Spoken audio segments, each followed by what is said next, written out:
Bom dia, Pai seja contigo, que a graça, a paz, as misericórdias do Senhor esteja sobre a tua vida, sobre a tua casa, que o Senhor abençoe tua entrada, tua saída, teu sentar e teu levantar. Deus é bom, Deus é fiel, a Ele toda honra, toda glória, todo louvor e toda adoração, porque nele, por Ele e para Ele são todas as coisas.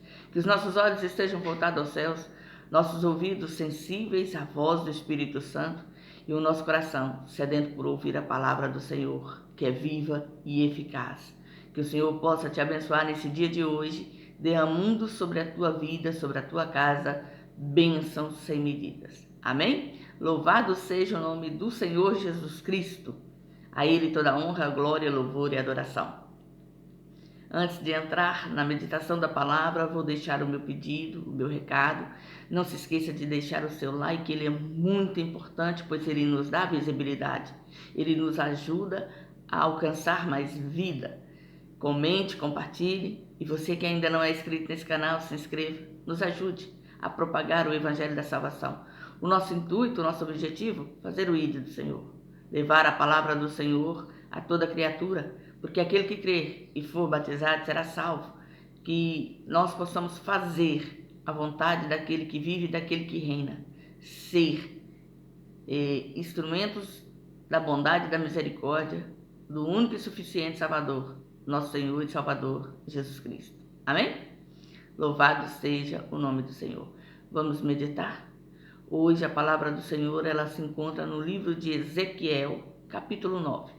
Primeiro versículo a seguir, que diz assim: Então me gritou aos ouvidos com grande voz, dizendo: Fazei chegar os intendentes da cidade, cada um com suas armas destruidoras na mão. Eis que vinham 6 homens, a caminho da porta superior, que olha para o norte, e cada um com a sua arma destruidora na mão. E entre eles um homem vestido de linho, com um tinteiro de escrivão à sua cintura. E entraram e se puseram junto ao altar de bronze. E a glória do Deus de Israel se levantou sobre o querubim, sobre o qual estava, indo até a entrada da casa, clamou ao homem vestido de linho, que tinha o tinteiro de escrivão à sua cintura, e disse-lhe o Senhor: Passa pelo meio da cidade, pelo meio de Jerusalém, e marca com um sinal as testas dos homens que suspiram e que gemem por causa de todas as abominações que se cometem no meio dela. E aos outros disse ele, ouvindo eu: Passai pela cidade após ele, e feri, não poupe o vosso olho, nem vos compadeçais. Matai velhos, jovens, virgens, meninos e mulheres, até exterminá-los. Mas a todo homem que tiver o sinal, não vos chegueis, e começai pelo meu santuário. E começaram pelos homens mais velhos que estavam diante da casa. E disse-lhes: Contaminai a casa e enchei os átrios de mortos. Saí. E saíram e feriram na cidade. Sucedeu, pois, que, havendo ferido e ficando eu sozinho, caí sobre a minha face e clamei e disse: Ah, Senhor Deus, dar-se-á acaso que destruas todo o restante de Israel, derramando a tua indignação sobre Jerusalém? Então me disse: A maldade da casa de Israel e da casa de Judá é grandíssima, e a terra se encheu de sangue, e a cidade se encheu de perversidade. Porque dizem: O Senhor abandonou a terra, o Senhor não vê. Pois também quanto a mim, não poupará o meu olho, nem me compadecerei. Sobre a cabeça deles farei recair o seu caminho. E eis que o homem que estava vestido de linho, a cuja cintura estava o tinteiro, tornou com a resposta, dizendo: Fiz como me mandastes. Louvado seja o nome do Senhor, glorificado seja a palavra do Senhor. O profeta Ezequiel, ele data a sua história, as suas profecias, as suas visões de Deus, a partir do cativeiro. ele fala que ele foi levado juntamente com o rei Joaquim para o cativeiro de Nabucodonosor na Babilônia. E lá ele alcança a idade de 30 anos, a idade mínima para começar a executar os ofícios de sacerdote. Porém, ele não estava em Jerusalém, ele estava no cativeiro. E nós podemos ver e entender que ele tinha intimidade e que o fato dele não estar dentro de Jerusalém, dele estar no cativeiro junto com o povo de Israel, não muda a sua essência, não muda o seu caráter, não muda a sua conduta. Ele tem intimidade com Deus, ao ponto que, com 30 anos, 4 meses e no 5º dia do mês, Deus se revela a ele numa visão gloriosa, numa visão poderosa, no primeiro capítulo do livro que leva seu nome. E ele vem descrevendo, tentando assimilar, para fazer entender as coisas que Deus mostrava. Ele traz algumas comparações com coisas terrenais para descrever a glória, o poder, a formosura do Senhor, a visão extraordinária que ele estava tendo no rio Quebar. E a partir desse momento o Senhor o separa como profeta para proclamar a sua palavra, para declarar as revelações de Deus para o povo de Israel. E chegando aqui no capítulo 9, nesse momento aqui, no capítulo 8, ele vem descrevendo que ele estava reunido na sua casa junto com os anciões. Ele estava ali numa reunião e Deus o toma em espírito e ele vê literalmente a mão do Senhor, a mão do Espírito Santo, o pegar pelos cabelos e o arrebatar do seu lugar e levá-lo em visões à cidade de Jerusalém, dentro do templo. E Deus começa a mostrar algumas situações e a revelar para ele a podridão do pecado dos sacerdotes, dos homens que deveriam cuidar, zelar pela palavra e pela obra do Senhor, zelar pelo evangelho, zelar pela palavra viva do Senhor e fazer as coisas que honrasse a Deus. Deus começa a mostrar e revelar o interior do coração desses homens, a podridão, os ídolos que eles colocaram no lugar de Deus, estavam dentro do templo, estavam na presença do Senhor, mas o seu coração estava contaminado pelos desejos, pelas práticas e pelas coisas que Deus abominava. E o Senhor começa a mostrar algumas coisas ali para Ezequiel. Chegando aqui no capítulo 9,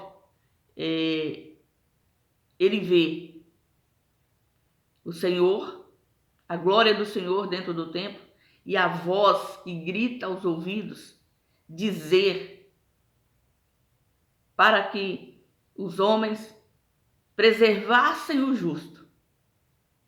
Ele reúne sete homens e 6 desses com armas destruidoras em suas mãos. Um desses, vestido de linho, ele tinha na sua cintura um tinteiro e Deus manda marcar aqueles que clamavam e choravam pelo templo, porque sabia das contaminações, porque estavam vendo as coisas erradas que estavam acontecendo dentro da casa do Senhor. E Deus mostra que ele está atento a essas coisas. E o Senhor manda separar, marcar, porque a finalidade do Senhor era preservar o justo e destruir o ímpio. Aquele que acha que Deus não está vendo os seus pecados, não está vendo as suas transgressões, não está vendo a sua falta de caráter na presença, na casa do Senhor, no altar do Senhor, na obra do Senhor. O Senhor mostra literalmente que ele sabe de todas as coisas, que ele vê todas as coisas e que ele está atento sim e que ele é juiz e justiça. E aqui ele pega e manda que sejam mortos todos aqueles que não se arrependeram, que não retornaram do seu pecado, dos seus maus caminhos, que não se converteram. Embora dentro da casa do Senhor, embora dentro da presença do Senhor, embora conhecendo o Deus Altíssimo, tinham seus corações poluídos pelo pecado dos ímpios, das nações que estavam ao seu redor. E aí Ezequiel ainda clama ao Senhor. Ezequiel diz: Senhor, e sucedeu que, havendo ferido, ficando eu sozinho, caí sobre a minha face e clamei, dizendo: Senhor Deus, dar-se-á o caso que destrua todo o restante de Israel, derramando a tua indignação sobre Jerusalém? Porque a maior parte já estava no cativeiro, por conta do pecado, por conta da rebeldia, por conta da desobediência. E Ezequiel percebeu que a justiça, o juízo de Deus ainda iria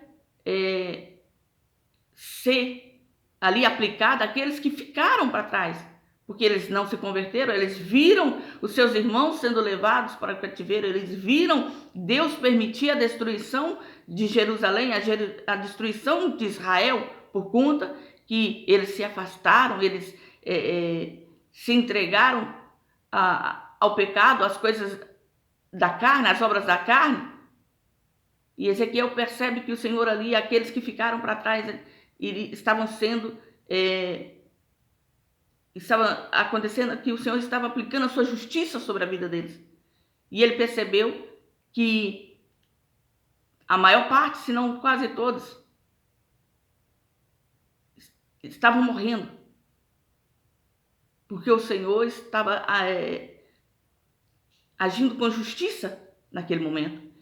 E ele tenta clamar, e a resposta do Senhor foi: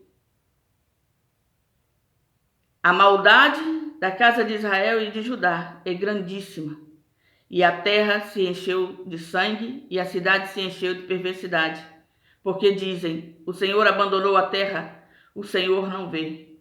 Pois também, quanto a mim, não poupará o meu olho, nem me compadecerei. Sobre a cabeça deles farei recair o seu caminho. E eis que o homem que estava vestido de linho, e cuja cintura estava o tinteiro, tornou com a resposta, dizendo: fiz como me mandaste.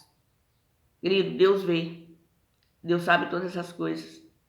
Então, muitas das vezes nós perdemos a nossa fé, nós nos revoltamos quando vemos algumas coisas acontecer à nossa volta.